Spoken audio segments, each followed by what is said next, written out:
और कानून के मामलों में जब भी कोई फैसले हों तो वो ईमानदारी से होने चाहिए, न कि पॉलिटिकल मोटिवेशन से। आप एक तरफ बोलते हैं कि आज़ादी को कुचला जा रहा है, ये किया जा रहा है, दूसरी तरफ आप वही काम कर रहे हैं। दिल्ली के एक सिख के घर में जाकर के बूढ़े माता पिता को परेशान किया जाता है, ये भी व्यक्ति की आज़ादी है क्या? दो लाइन केजरीवाल जी के लिए। शेर मारने निकले थे मरती नहीं है बिल्ली, शेर मारने निकले थे मरती नहीं है बिल्ली, खांसी ठीक होती नहीं ठीक करेंगे दिल्ली। वो एक ट्वीट करता है दिल्ली में बैठे हुए दिल्ली के मुख्यमंत्री के खिलाफ और मुकदमा दर्ज होता है पंजाब में। तानाशाही नहीं है, हिटलरशाही है। नमस्कार, मैं हूं प्रीति रावत और आप देख रहे हैं द न्यूज़ 15। जैसे कि आप सब जानते हैं, जो ताज़ा मामला अभी आया है हाल ही में कि जो बीजेपी के नेता हैं तेजिंदर पाल बग्गा जी को गिरफ्तार कर लिया गया, उसकी गिरफ्तारी के लिए आज हम यहाँ लोगों से जुड़ेंगे और बातचीत करेंगे कि ये गिरफ्तारी कहाँ तक सही थी और कहाँ से गलत थी। तो सर, जैसे कि अभी ताज़ा मामला आप जानते होंगे, जो तेजिंदर पाल बग्गा जो गिरफ्तारी जिनकी की गई है, तो उसके बारे में क्या कहना चाहिए? नहीं, पंजाब पुलिस को किसने परमिशन दी? ये नहीं समझ में आना, बिना परमिशन के वो आके यहाँ पे गिरफ्तार कर रहे हैं। ये कोई बात थोड़ी हुई कि किसी भी होगा तो पहले परमिशन लेनी चाहिए। इससे माहौल बिगाड़ने की कोशिश कर रहे हैं पंजाब पुलिस वाले। क्या चाहते हैं अरविंद केजरीवाल? मेरी समझ में नहीं आ रही बात कि किसी को मर्जी बिना परमिशन के आप किसी को भी उठा लोगे, किसी को करो। देश में संविधान है, नहीं है परमिशन है किसी चीज़ की, नहीं है, तो ये बहुत गलत है। हम इसका बिल्कुल गिरफ्तारी तो सर हुई, तो गिरफ्तारी तो हुई, उसके साथ साथ कहा जा रहा है कि उनके जो परिवार वाले, जो उनके पिता हैं, उनके साथ भी बदतमीजी हुई है। ये बदतमीजी बिल्कुल गलत हुई है। हम इसको कंडम करते हैं, हम इसका विरोध करते हैं और नियम का पालन करना चाहिए, चाहे दिल्ली के सीएम हो या पंजाब के सीएम हो। देखिए, हर आदमी की एक रेपुटेशन होती है। एक किसी भी कानून से आप चलेंगे तभी चलेगा। बिना परमिशन कैसे ले लिया है बताइए? जनता में बड़ा आक्रोश है इस विषय में।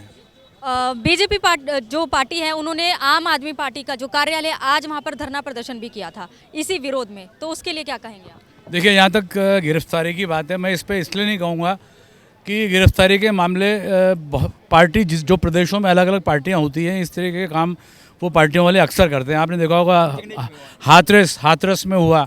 हाथरस में क्या हुआ था? हाथरस में एक केरला का वो पत्रकार जा रहा था, और भी पत्रकार के उनके साथ हुआ इस तरीके से। अब जिग्नेश मेवानी असम की पुलिस जो है वो गुजरात से उनको सामान लेकर के ले गई। तो इस एफआईआर करने से पहले भी ले गई, और उसके अलावा जो है उसमें बहुत सवालिया निशान लगते हैं। तो किसी भी प्रदेश से कोई पुलिस दूसरे प्रदेश में अगर जाती है तो वो डिपेंड करता है कि वहाँ परिस्थितियाँ क्या थी, उसके पीछे क्या बैकग्राउंड्स रही हैं और वास्तविकता उसके पीछे क्या है।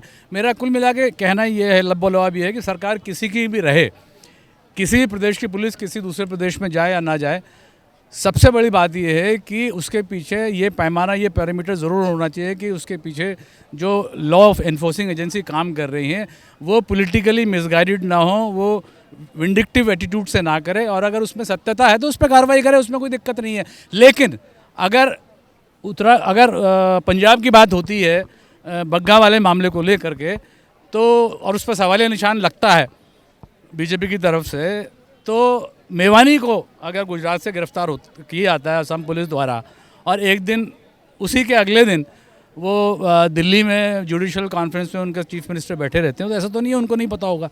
तो सवाल ये है कि ये पैरामीटर्स नहीं हो सकते कि फलाने की गवर्नमेंट की पुलिस फलाने प्रदेश में आ गई और फलाने पार्टी के आदमी को ले गई पकड़ के। सही अर्थ तो ये है कि पुलिस का मिसयूज़ और जो नेताओं की ओवर रिच पुलिस तक नहीं होनी चाहिए, और कानून के मामलों में जब भी कोई फैसले हों तो वो ईमानदारी से होने चाहिए, न कि पॉलिटिकल मोटिवेशन से, जो कि अनफॉर्चुनेटली आजकल अक्सर देखा जा रहा है। और इसमें न तो बीजेपी बची हुई है, ना आप बचा हुआ है, ना दूसरी पार्टी बची हुई है। सही मायने तो ये है कि विंडिक्टिव पॉलिटिक्स खेली जा रही है। ये जो गिरफ्तारी हुई है, इसमें आपको लगता है कहीं ना इन्होंने बिल्कुल सही बात बोला है कि कानून का दुरुपयोग नहीं होना चाहिए। मतलब कोई भी गवर्नमेंट हो या पॉलिटिकल पार्टी हो, पुलिस का जो मिसयूज करती है ना, एक कठपुतली की तरह, वो नहीं होना चाहिए।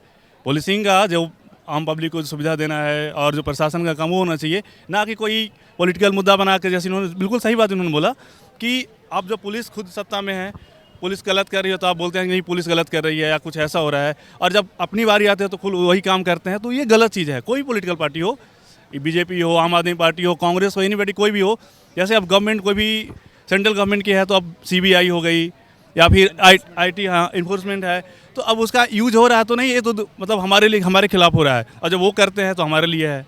अब देखिए, अब दिल्ली गवर्नमेंट है यहाँ पे केजरीवाल, इनकी सरकार तो बोलते हैं हमारे पास पुलिस नहीं थी। अब पंजाब में ये घटना कुमार विश्वास है या फिर ये जो हमारे बग्गा जी की बात है, तो ये स्वतंत्रता तो सबको बोलने की आज़ादी सबको मिली है। अगर कोई बोलते हैं तो जो गिरफ्तारी हुई है वो भाषण को लेकर ही की है। हाँ। तो ये स्वतंत्र आप एक तरफ बोलते हैं कि आज़ादी को कुचला जा रहा है, ये किया जा रहा है, दूसरी तरफ आप वही काम कर रहे हैं, तो फिर जो भी कानून सम्मत है उसके अकॉर्डिंग चलिए आप। और जो अभी जो हरियाणा में इन्होंने रोका पुलिस को, तो इसके पीछे तो कोई रूल्स है, तभी तो उन्होंने रोका। आप उनके पिताजी ने हरण का जो भी कांड, तो संविधान सबके लिए बराबर है ना, पुलिस हो चाहे कोई भी सरकार हो। तो इस मतलब बदले की भावना से पुलिस का दुरुपयोग नहीं होना चाहिए। ये जो मैं ये भी कहना चाहता हूँ, थोड़ा सा बीच में ले रहा हूँ, सॉरी। अभी आपने देखा होगा कि हमारे बीच से हमारे एक पत्रकार साथी, मैं भी पत्रकार हूँ, पवन जायसवाल मिर्ज़ापुर में दिवंगत हो गए, आपको पता होगा। लेकिन उनको कैंसर से उनकी मौत हुई है, और कैंसर से पहले उन्होंने कई नेताओं से मदद मांगी, मदद मिली नहीं उनको। लेकिन दुर्भाग्य देखिए, वही मामला अब यहाँ दोबारा आ रहा है। उत्तर प्रदेश में किसकी सरकार आपको पता है, मुझे बोलने की ज़रूरत नहीं है। अभी कुछ महीने पहले उन्होंने मिर्ज़ापुर के एक स्कूल में, सीहोर में, उन्होंने एक एक्सपोज किया था कि किस तरीके से नमक और रोटी के साथ मिड डे मील्स में बहुत बड़े पैमाने पर फ्रॉड हो रहा था और बच्चों को मिड डे मील्स नमक और रोटी के साथ खिलाई जा रही थी। तो उन्होंने वहाँ ऑपरेशन किया और उन्होंने पत्रकार होने के नाते, ईमानदार पत्रकार होने के नाते उसको एक्सपोज किया। लेकिन दुर्भाग्य की बात कहें तो उनके खिलाफ 3 केस लगा दिए गए और उनको जेल भेज दिया गया, जबकि बाद में पता लगा उनको कैंसर था। विच हंट हुआ, पॉलिटिकल विंडिक्टिवनेस हुई। बाद में press council of India, editor guilds of India, press club of India ने दखल दी। उसके अलावा जो मुख्यमंत्री हैं उत्तर प्रदेश के, उन्होंने भी इसमें इंक्वायरी रखी, उसका भी हम स्वागत करते हैं। और उसके बाद संघर्ष के बाद वो इससे केस मुक्त पाए गए, ही वॉज नॉट कन्विक्टेड, और बिल्कुल बरी हो गए। तो जो इतने दिन उन्होंने ये टॉर्चर फेस किया, जेल की सजा, उसके लिए कौन जिम्मेदार है?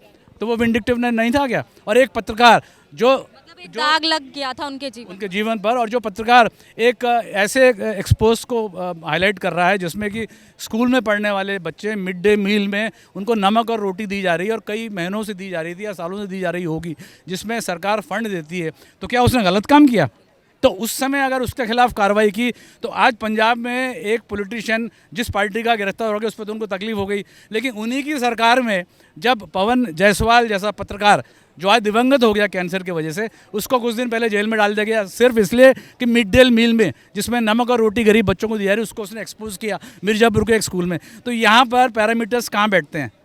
तो ये तो ऐसे ही हो गया कि डबल स्टैंडर्ड्स की बात हो गई, ये हिपोथेटिकल एटीट्यूड हो गया उन्हीं पार्टी के नेताओं के जो आज अपनी गिरफ्तारी में पंजाब के मामले में गाली दे रहे हैं आम आदमी पार्टी को। लेकिन एक पवन जायसवाल के मामले में, पत्रकार के मामले में, जब ये घटना उन्हीं के द्वारा शासित राज्य में होती है तो उसका वो जवाब देते नहीं है। बिल्कुल, जो गिरफ्तारी हुई है उसके लिए मैं आपसे जानना चाहती हूँ कि ये आपको लगता है ये राजनीति है कहीं ना कहीं? सबसे बड़ी बात है, जब बात करते हैं अभिव्यक्ति की आज़ादी की, अब आप एक तरीके से किसी बंदे की अभिव्यक्ति की आज़ादी जो है उसको कुचल रहे हैं। और सबसे बड़ी चीज़ है कि आपको एक प्रोसीजर होता है कि आपको लोकल पुलिस से बात करनी होती है, आप बिना बात करे सीधा पहुंच जाते हैं किसी के घर पर, और आप बात करते हैं आम आदमी पार्टी पंजाब में जीती है, ये बोलती है हम सिखों का भला करेंगे। दिल्ली के एक सिख के घर में जाकर के बूढ़े माता पिता को परेशान किया जाता है, ये अभिव्यक्ति की आज़ादी है क्या? उसका अगर कोई लड़का ट्यूट करता है तो उनके माता पिता को क्या परेशान करने की ज़रूरत है भाई? और सबसे बड़ी बात है, आप पंजाब को ठीक नहीं कर पा रहे। आप सबसे बड़ी बात ये कहते हैं ना कि केजरीवाल, 2 लाइन केजरीवाल जी के लिए, शेर मारने निकले थे मरती नहीं है बिल्ली, शेर मारने निकले थे मरती नहीं है बिल्ली, खांसी ठीक होती नहीं ठीक करेंगे दिल्ली। यानी कि आप एक दिल्ली के सिख को ठीक करना चाह रहे हैं। आप पहले पंजाब के सिखों को ठीक करिए, नशे से मुक्त करिए, उसके ऊपर कुछ काम करिए, तब हम मानेंगे। ठीक है, जय हिंद। जय हिंद। सर, आपको पता है ताज़ा मामला है ये जो गिरफ्तारी हुई बग्गा जी की, तो आम आदमी पार्टी जो वहाँ पर जीती है पंजाब में, तो आपको लग रहा है कहीं ना कहीं वो दुरुपयोग कर रही है? देखिए, आम आदमी पार्टी सिर्फ पंजाब में जीती है और अब दुरुपयोग शुरू कर रही है, ऐसा नहीं है।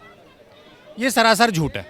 ये इसलिए कह रहा हूँ मैं क्योंकि आम आदमी पार्टी जिस दिन दिल्ली में जीती थी उसी दिन उसने अपनी सभी प्रकार की ताकतों का जो संविधान उनको देता है एज अ दिल्ली सरकार, उसी दिन से शुरू कर दी थी, और अपनी सारी कमियों को झूठ के पुलंदे में बांधते हुए हर काम केवल और केवल केंद्र सरकार, मोदी सरकार, उन्होंने हमको ये नहीं किया, एलजी ने हमें सपोर्ट नहीं किया, अब दिल्ली पुलिस हमारे अंडर नहीं है, अब डीडीए हमारे अंदर नहीं है, ऐसा बोल बोलकर उन्होंने जो है अपनी सारी कमियों को छुपाने का काम किया।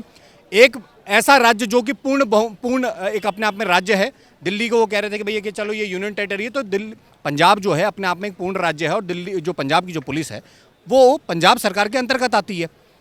जब वो मिली तो उसके बाद उन्होंने क्या किया? देखिए, इसी को कहते हैं कि जब ताकत पांडवों के पास थी,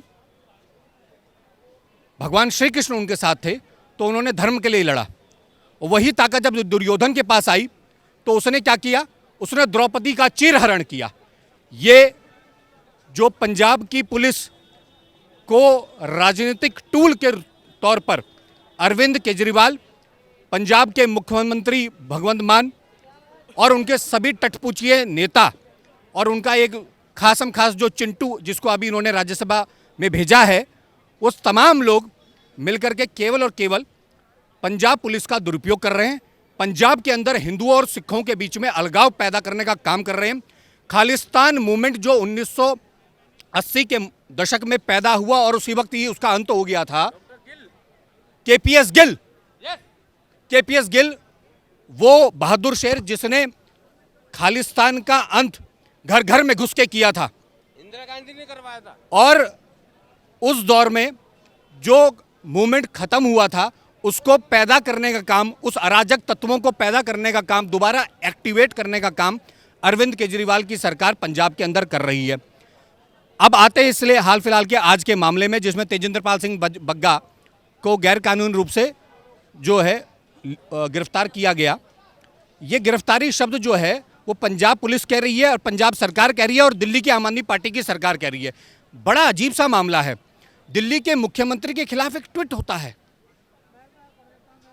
दिल्ली के ही व्यक्ति द्वारा, जो दिल्ली का एक सम्मानित वोटर है और एक पॉलिटिकल पार्टी का सम्मानित नेता है। वो एक ट्वीट करता है दिल्ली में बैठे हुए दिल्ली के मुख्यमंत्री के खिलाफ और मुकदमा दर्ज होता है पंजाब में, और पंजाब की पुलिस उठाने आ जाती है बिना दिल्ली पुलिस को बताए, बिना दिल्ली पुलिस को इंटीमेट किए। वो दिल्ली के व्यक्ति को बिना दिल्ली पुलिस को बताए उठाने जाती है। कहीं ना कहीं ये तानाशाही हुई एक तरह से। तानाशाही नहीं है, हिटलर शाही है। ये हिटलर शाही है। और मैं आपको सिंपल शब्दों में बताऊं कि इसके अंदर 3 प्रकार के बिंदु बहुत ही ज़्यादा महत्वपूर्ण, जो कि देश के सभी नागरिकों को ध्यान में आना चाहिए। मैं आपके चैनल के माध्यम से बताना चाहूँगा।